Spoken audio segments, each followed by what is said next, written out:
आता बघूया जिल्ह्यांच्या बातम्या। गोंदियात अतिवृष्टीमुळे 3745 हेक्टर पिकांचं नुकसान। कृषी विभागाच्या सर्वेक्षणात समोर आली माहिती।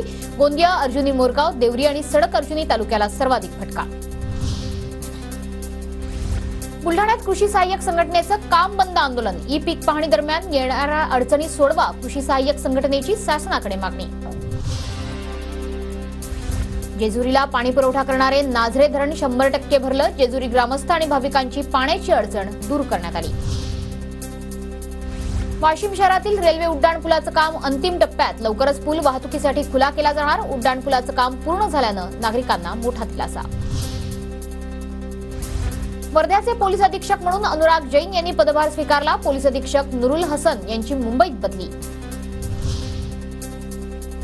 बीड जिल्ह्यात पावसाअभावी खरीप हंगामातील पिकं धोक्यात। पिकांना पाणी कमी पडल्यानं वाढ खुंटली, शेतकरी हवालदिल।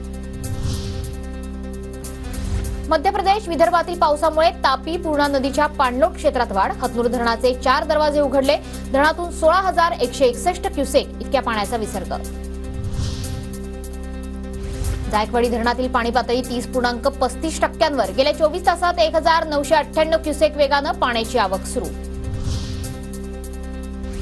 अप्पर वर्धा धरणाचे 13 पैकी 11 दरवाजे 30 सेंटीमीटरनं उघडले। पश्चिम विदर्भातील सर्वात मोठं आणि महत्त्वाचं धरण 82% भरलं। नदीपात्रात मोठ्या प्रमाणावर विसर्ग सुरू।